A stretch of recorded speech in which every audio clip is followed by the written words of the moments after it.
Howdy, howdy. It's Trisha Lee in Alberta, Canada. We're running a little late today. Sorry about that to anybody out there that's watching. I'm here, as usual, with my business partner, Larry Lever. Larry Lever is the co-founder and inventor behind the patented process used by Suncast Polyurethanes in Edmonton, Alberta, and he sold that company back in 2007 and purchased TK Environmental, and now is the Vice President of Product Development for King Sunshine Solar Systems. And tonight we're going to talk about some developments that Larry has been following as far as hydrogen fuel cells are concerned. So take it away, Larry, and share with us what you've learned and how it will be disruptive. Oh, well, yeah, the article came out in so kind of quiet. Can you speak up a bit? What? Can you speak up a bit? I can't quite hear you. The article came out in Solar Thermal magazine, and which I have a subscription to, and it's pretty disruptive stuff. It's a new way of working with hydrogen for a battery, and it's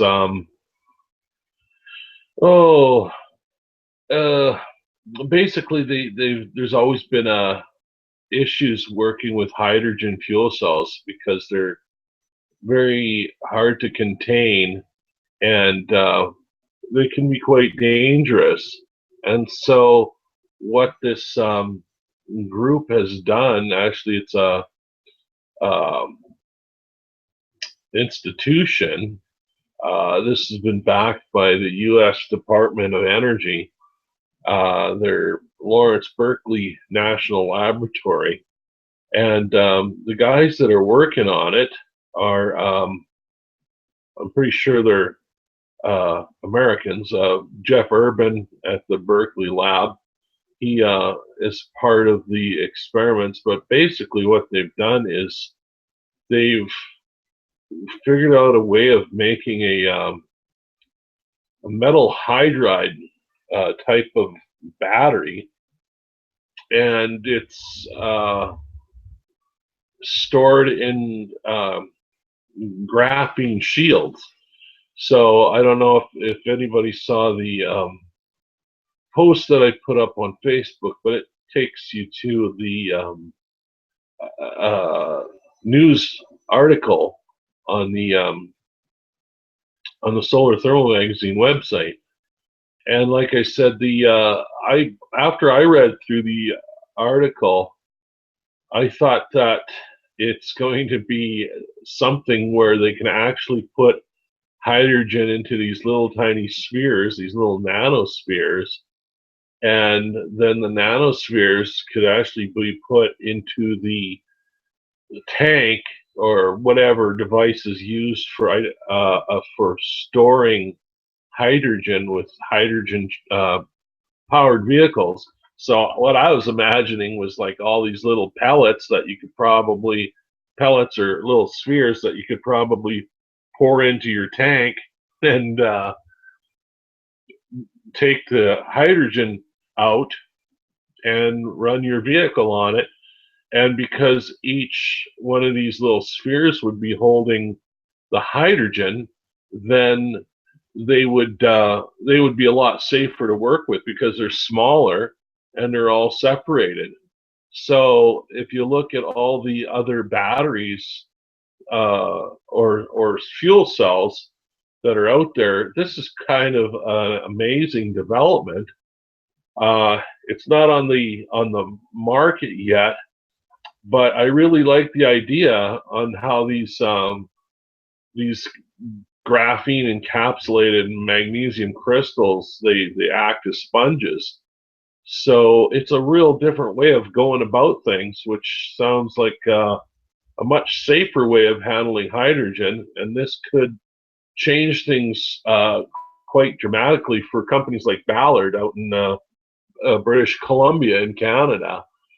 They've been working with hydrogen fuel cells for as long as I can remember, and they're very good at what they do. And so this might help them move their business along quite immensely. Where it's going to go from here, I'm not sure.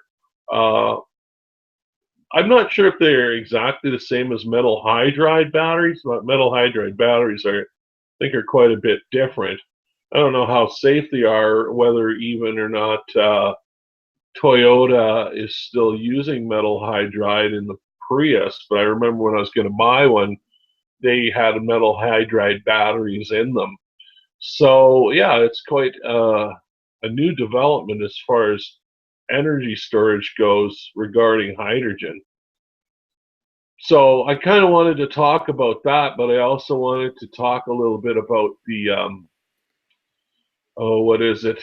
The new there's another type of energy storage that was also announced this week, which uses a solid. Um, I can't remember what it's called now, but it's a.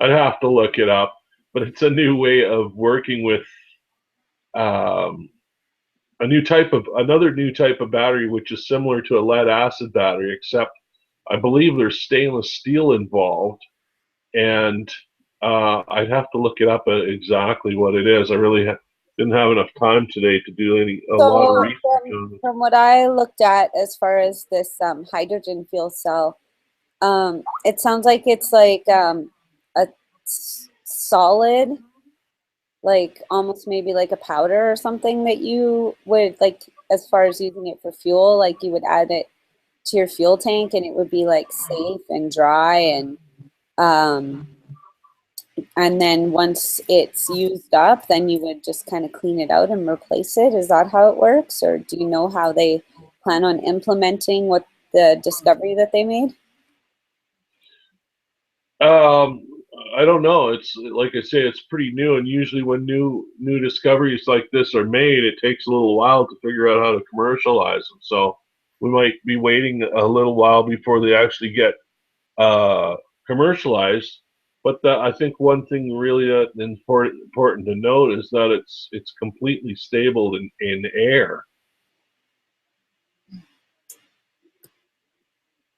Yeah, that's what I was kind of inquiring about. So it's not like current like gasoline and diesel where there'll be like where there's fumes and it's flammable, and so people have for many years talked about hydrogen not being a viable alternative energy source because of the danger involved when working with hydrogen. And from what I was reading in the article that you posted earlier, it sounds like this will be even safer than gasoline, and it'll be dry, so it's not like a liquid, so there wouldn't be like the issue of vapors or flammability or that sort of safety concern. That's right.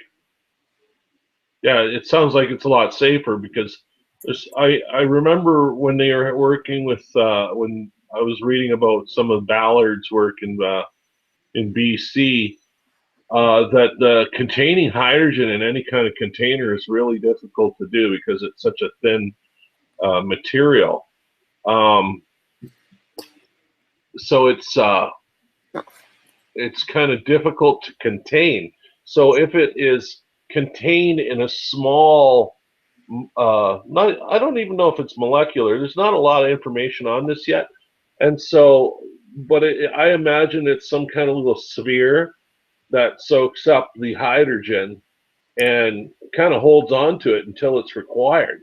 So theoretically, once you pull the hydrogen out of it, you'd probably be left with some empty vessel, sphere, like a microscopic sort of spheres that you could possibly recharge with hydrogen again, which would be super amazing because that would mean it would be working like several very tiny batteries that could probably be poured in or placed into tanks or whatever it is that's required for these hydrogen vehicles to operate. I'm pretty sure right now they use basically hydrogen in tanks, and then the hydrogen is drawn to the motor and the motor runs. How exactly that happens, I'm not really into the hydrogen industry or geothermal. I just find it kind of fascinating that this is definitely another green technology or sustainable technology for sure. That's got a lot of potential. So how do you foresee, like, just like touching the surface, like this would have a huge impact if people were to be able to implement this fuel source instead of gasoline. Obviously, that would have huge impact and would disrupt the marketplace in a big, big way. Initially, I guess our fuel stations would kind of have to be either like retooled or reorganized to probably initially they would accommodate both services, because more than likely there would be gasoline and diesel driven vehicles that would stay on the road for some time after these hydrogen cars maybe could make it onto the roadways. So are your kind of thoughts on how the technology could disrupt maybe like other areas of the marketplace besides just like fueling cars? Well, regarding fossil fuels, I think fossil fuels, we won't even see fossil fuel running vehicles on the road uh, in the next few years. I can't exactly say exactly when that's going to happen, but with the entire world switching to the whole divesting from oil and gas to investing in cleaner, sustainable technologies, when that starts occurring, yeah, things are going to change. It's very similar to when the horse and buggy was replaced by the automobile. So this is more of how do we propel ourselves around with a different source of fuel, and hydrogen is one candidate. And if you look at a company like Tesla, they're heavily into the lithium ion batteries. And there's also still the lead acid batteries are still out there being used in electric vehicles. So I think battery power, whether it's some sort of fuel cell or lithium ion fuel cell. There's also some new stuff that also came out this week. The one I was mentioning is actually a solid oxide fuel cell, an SOFC they call it. And this research team in the Department of Material Science and Engineering at POSTECH has developed another thing. They call them, like I said, they call it the solid oxide battery. Their plans are to replace lithium ion. A lot of people don't know this yet, but something else that I think I posted on my Facebook was that apparently lithium oxide is not really safe, or sorry, not lithium oxide, lithium ion batteries have some environmental issues when they're working and when they're not working. They apparently they can have hazardous effects on the environment, being the ground, not so much in the air, but I think there's some kind of nasty stuff that comes out of them and actually falls down onto the ground. Probably we can't even see it, and it wherever it falls on the ground, it makes it impossible for something to grow there. Oh, that's not good. So that probably won't go too far unless they develop some kind of solution for that issue. I don't know. And there's also rumors that there's not a lot of lithium ion on the planet's surface. Like it's not really a sustainable resource unless they can figure out how to recycle it over and over. And I don't think that's really happening yet. I don't think anybody's figured out how to recycle lithium-ion batteries yet. Not that I know of. Being also in the recycling business, I haven't heard anything about it. However, this other fuel cell, the solid oxide fuel cell, when you think about it, there is a major component of these solid oxide fuel cells, I believe, is stainless steel. And I didn't get that information from the Solar Thermal magazine. I believe I read that about a month ago in another magazine. A company was working on the solid oxide fuel cell, or a research institute was working on the solid oxide fuel cell. Oxide is a super common element on the planet.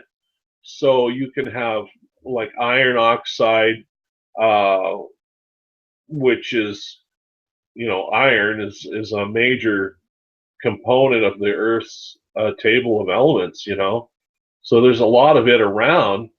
And if there's a lot of something around, that means the chances of it being more sustainable are much greater. Plus, I'm quite sure they can also recycle iron.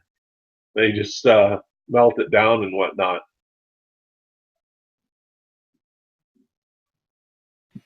Yeah, I guess as long as it doesn't rust, right? Right. Yeah, and well, oxidation. We're getting into a kind of a chemical chemistry area here as to the actual makeup of all these different fuel cells. The hydrogen one, the solid oxide one, lithium ion one. These are all different types of chemistry. And of course, your lead oxide, your metal hydrides that are still quite common. We get a lot of cadmium-based rechargeable batteries in recycling. And I think a lot of companies have moved away from cadmium because it's kind of a heavy metal. Well, it's a heavy metal, and it's not. I don't think there's a lot of sustainability in that business either. So it's really important that these new fuel cells that are coming out have a big, like a huge sustainability factor, because this is what the world is demanding now, is that we start using stuff that we can reuse over and over and over until the end of time, and that it's not depleted. I think it all bases everything is kind of based on the solar end of things. I was in a discussion recently about how the sun actually affects so many different parts of our environment. Everything that, like, pretty much we would not exist with the sun, which is pretty common knowledge. A lot of people don't realize the sun creates the wind, it creates the ocean waves, causes things to grow. But it's really fascinating how the sun affects all these different things in nature. And that would include sustainable elements for us to work with as far as being able to create these fuel cells. So in order to create the fuel cells, we have to start with something that is sustainable. And that's where I think industry is starting to really go down the road for, is to continue with the research that we're now seeing from places like the Department of Energy in the United States. And there's other organizations, of course, around the world that are all working on the same things now, because it's such a huge issue. Whether or not you want to say global warming is the cause of it, I think in general terms, pollution is the cause of all this new activity in research and development and in business.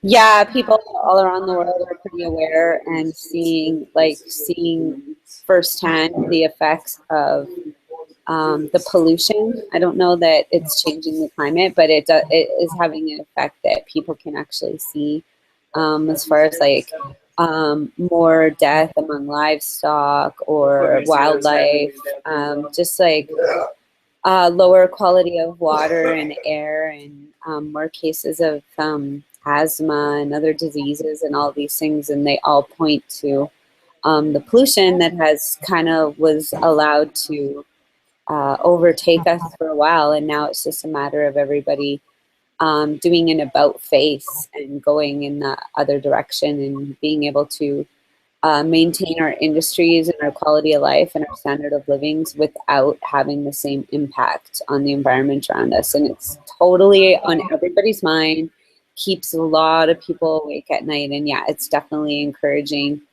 to be a part of the solution and to see so many other people all around the globe that are doing their part and participating in making a difference to be sure that we can undo some of the damage that has been done in the past. Yep, I agree, and it's great to be in that industry. It's in this industry for sustainability, because the more you think about it, the more ideas can actually come to mind. You look at fuel cells for storing energy. There's also so many ways of creating infrastructure for this new industry. You know, when people think of batteries for running little devices and whatnot, you know, you think about the small double A's or triple A's that kids put in their toys. That I believe is they're not the batteries. Those types like alkaline batteries are not really recycled. They're not usable, so they're eventually going to be phased out as well, and replaced by all these different types of fuel cells. So if you can imagine how big the battery industry is, it is eventually going to become as large as, if not larger, than the oil and gas industry, simply because there's going to be more products. Oh, I shouldn't say more products produced from these fuel cells, but there's going to be different kinds of fuel cells. So you're going to have different types of, like they have lithium phosphate, I believe, or lithium ion phosphate is another new type of lithium ion battery. It's two different products from one chemical structure. So it's almost like looking at oil and gas, having all these different products. Like you get your bitumen from oil and gas, or you get your oil and gas from bitumen, you get your plastics. There's a lot of stuff we get for fuel from fossil fuels, specifically oil and gas. But the problem is that the world doesn't want to burn this stuff and create the CO2s anymore. So by having the batteries all getting back to the infrastructure for the battery industry, it's going to be huge. It's going to be bigger than anything we could imagine, simply because there's more to it. There's so many different ways of storing energy and creating energy that's available to us that we still don't know. And that's why this research is going on right now. Excuse me. And a major part of the experimentation, of course, is dealing with nanotechnology. Yeah, it's super interesting to see all the changes that are going on. So obviously, if you're out there watching, if you can't tell, Larry and I are not like scientists or engineers, or we're just a couple of people that have been for almost a decade now developing our own, what you would call disruptive technology. It's a solar powered device that just is using a different way of creating solar power. And you can check that out on Larry's website at kingsss.ca. And so we kind of came up with, I discovered the technology of Google Hangouts, and I just had this idea that me and Larry were always talking about this stuff, and that maybe some other people out there might be interested in the same things and would want to listen into our conversation. And maybe at some point we'll have some more guests come out. We've had a few other people that have joined us. Dan is one of our mastermind members, but we've had a few other people join us over the history of the Hangout. And so just to extend an invitation to you, if you're watching this on YouTube or something, your best bet would be to search my name, Trisha Lee Bannock, in Facebook, or Larry on Facebook is Laurier Lever, LaurierLievre, and mine's TrishalYBannack. And if you just hit us up on Facebook, you can send us a message and be able to get in contact with us, and you can come and join us for our discussions that we're having here Mondays and Thursdays at 8 p.m. Eastern Standard Time. And yeah, so you can contact us that way, or just leave a comment on the Hangout, the video of the Hangout, and you'll be able to we'll be able to see your comment there, and we can connect with you, and you can come on here and talk to us, or just connect to us on Facebook, and then when we put out the notifications that we're having our Hangout, you can get on and just watch if you're just interested. Because yeah, we just thought, you know, the world is changing so fast, and there's all this new technology coming out all the time.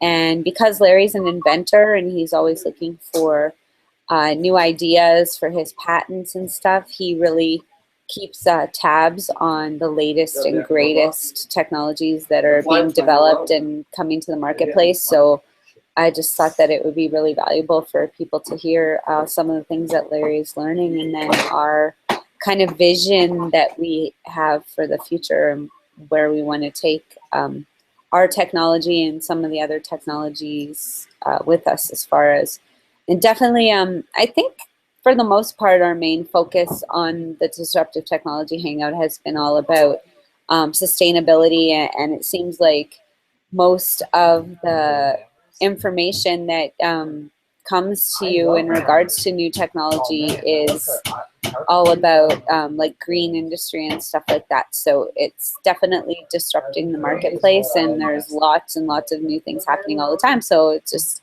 thought it'd be great to create a forum for people to discuss the changes and how they're affecting the marketplace and stuff like that. So definitely, if you're watching this, reach out to us, and we'd love to have you on the panel to share your insight, because like I said, we're not scientists, so we don't have a lot of like technical know-how, or just regular people. Is that we are not scientists, we're business people. And the thing is, this whole sustainability thing, we draw on a lot of experts for our information, whether they're scientists or researcher guys, or geez, we talk to engineers and chemists and all types of professional people to get the information we need from them to continue our business on. The biggest corporations you can imagine. We even talk to NASA for information. They have a pretty good source of intelligence there. I also wanted to mention an important thing about these Hangouts is we always seem to touch on opportunities for people. So when you are watching this Hangout, we might mention something that nobody's ever thought of, and that happens a lot during these Hangouts, where because we're in business, we'll come up with ideas for related to new business for sustainability. So as we were talking about the infrastructure for this battery, all these different types of fuel cells, these types of fuel cells are going to offer way more employment for people than oil and gas could ever. It's almost hard to imagine, because when you think of all these different types of fuel cells, in order for something to be sustainable, you've got to withdraw. It's not going to go up in smoke like fossil fuels. So when a product that is invented, or someone comes out with the next big thing, we all have to really think about that, as how is this going to be sustainable. So if you got your laptop or your computer, that battery that's running it, especially a laptop or your iPhone, these batteries are, as far as I know, they're not being recycled right now. However, I've seen amateurs on YouTube actually taking these cells apart and creating new products with them. They're actually taking the old cells out, testing them with equipment that you can buy off online, and as amateur researchers finding new types of power packs to make out of things like lithium ion batteries. So although I'm not sure whether the lithium ion battery is completely sustainable or not, I think there are issues regarding rejuvenating the batteries. They're really designed to last for a long time, but as you know, nothing really lasts forever. So a lot of these rechargeable batteries get things like memory problems. Now this, on the topic of lithium ion, because we have a recycling business that we run as well, we get a lot of products that are created that are coming to us to be recycled. Some of them we don't know what the heck they are, and some of them we do. A lot of the batteries that we get are not recyclable yet. However, some of them, sometimes you get uh, nickel cadmium NiCad batteries. There's so many different types of rechargeable batteries now. I've lost track. But metal hydride, lithium ion, nickel cadmium, NiCads, these are all rechargeable batteries. However, sometimes they go and sometimes they start having memory problems. Sometimes I've been told they'll start to have connection problems on the positive and negative side of the battery itself. So you could hook it up to something or plug it into a toy, but the connection between the metal surface of your contact and the battery itself has got a problem. Those batteries are considered useless because there's a break in the connection. It wouldn't take a heck of a lot to figure out how to make that connection strong again. It could be a matter of, I don't know, putting it in a vise and just squeezing the ends together. There's an opportunity. This is a sustainable opportunity, and it's a sustainable era that we're entering. Probably this era is going to last. I'm pretty sure it's going to last a lot more than 100 years, like oil and gas has. So people have to start thinking of these things regarding all these batteries that are coming out. It's good to be thinking about, oh, this is a new battery. Is it sustainable? Is it recyclable? Can we do something with it once there's a problem? Is it repairable? All of these questions regarding these fuel cells are business opportunities. There's one that just comes to my mind that we've gotten from the recycle business. A lot of double A's, triple A's, D, C cell batteries, your common household batteries, we've had come in, and they've been deemed as no good, NGs or NFGs, and people just send them our way because they hope that we can do something with it. Well, fortunately, there is a business in Canada, I believe they're out in BC, that we're in contact with, and they sell a certain charging device. I'm going to find out what it is, because this is an opportunity for anyone right now who wants to start a battery or start a business based on the battery business. It's a device that can be hooked up to any rechargeable battery, and what it does is it gives it a zap. I think they call it a zap or a jolt, and it's almost like giving it a smack on the head.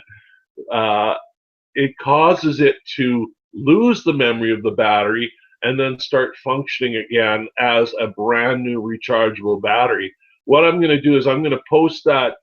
I'm going to find out. I can't remember the name of the company because I researched this about five years ago, where it became an issue for our recycling company. However, I think I'll find it and I'll put it on the Facebook and I'll send it to Trish so she has it. She can post it on hers and wherever else she'll she'll post it. She'll probably post it everywhere. She posts things, I don't know where she posts everything, but it'll be out there, because this item, or this device that zaps these batteries, I believe it was about $1,000. Now, if you look at all the batteries that you could actually collect that are rechargeable, that are deemed no good, you've got yourself a pretty good business opportunity for a $1,000 investment. You can start reboosting these batteries so that they function as new, and then sell them as used batteries. You could probably even offer a warranty. So that's one of these opportunities for sustainable businesses. And this is what I think we're talking about in regards to this fuel cell, is the sustainability. What are we going to do with the batteries once they start having problems? I think that the big problem right now, or it's not a problem yet, scientists have discovered that there's a problem with lithium ion batteries, that they do cause some problems for the environment. And it's kind of common sense too. If you ever did some research where lithium comes from, think about the surface of Mars. That's kind of what it looks like. So nothing's growing where they're getting this lithium ion from. Why isn't anything growing there? I think that's what these researchers started thinking. I imagine they're professional researchers, or maybe they're maybe they're just, hey, why is this nothing growing in this lithium environment? Not sure, but that information is also available on the internet as to where they mine lithium from. So I don't know if it's one last point here. I don't know if it's a really good idea to mine the stuff where nothing is growing and then start spreading it around the planet. Well, I think as amateur researchers do pretty good for considering. With the internet, like, anybody can learn anything, and yeah, even stuff that some of the scientists don't know. So yeah, we're coming up to the top of the hour. So at this point, I just want to thank Larry for sharing his information and wisdom about hydrogen fuel cells, and I want to encourage anybody watching to connect with Larry or me on Facebook. So Larry Lever is LAURIER on Facebook, and I am Trish, and I am TRISHALYBANACK on Facebook, and you can send us a message there and say, hey, I'd like to come and chat with you guys about some disruptive technology. We'll be back Thursday, same time, same place, and I'm not sure I'm not going to say what we're going to be talking about on these anymore, because half the time we don't talk about what I say. We're going to talk about next time anyway, because there's just always new information coming out, and we get new ideas about, oh, we should talk about that disruptive technology on the Hangout. So I don't know what we're going to talk about on Thursday, but we'll be here on Thursday. Same time, same place, with another fascinating topic on disruptive technology. And yeah, definitely, I think that there's a lot of value found in these Hangouts. If you go on our YouTube and look at past Hangouts and stuff, especially if you're a business owner, you can equip yourself with some information that will, oh, Dan just joined as we're wrapping up. We'll equip you with some information that will help you to make adjustments to your business and kind of anticipate where the marketplace is going and shifting to with all this disruptive technology coming up, and how it's going to affect your business. And then just for a layman, it's just kind of interesting to know what kind of products and stuff will be available to us on the future horizon. So definitely look for us again on Thursday, same time, same place. And if you're watching on our free energy page, you'll see that right below the Hangout is a button that you can click. In about 3 minutes, we're going to end the Hangout, and we're going to hop on a weekly conference call called the Empower Hour. And what the Empower Hour is It's a bunch of information that is shared by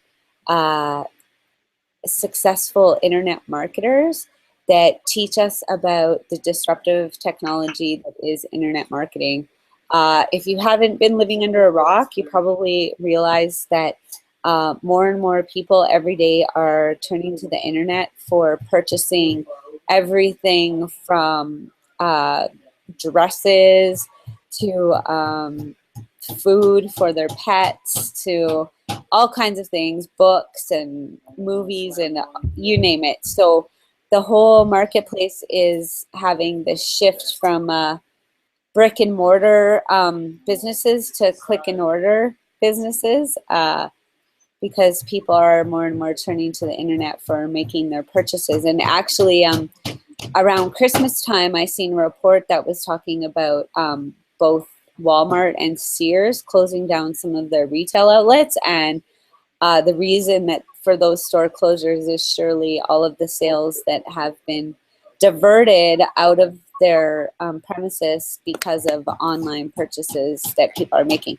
So the Empower Hour teaches you all about just the disruptive technology that's internet marketing and how you can use that to your advantage, whether you have an existing business that you would like to market more efficiently or you're looking to start your own business. The Empower Network has everything you need for training someone to make the transition to becoming an entrepreneur. So I see Larry has jumped off there and Dan didn't quite make it on with us, but I'll leave it at that. Before I go, I want everybody out there watching to know that I'm a firm believer that in this life, absolutely anybody can be, do, and have anything they want, or we can have everything we want.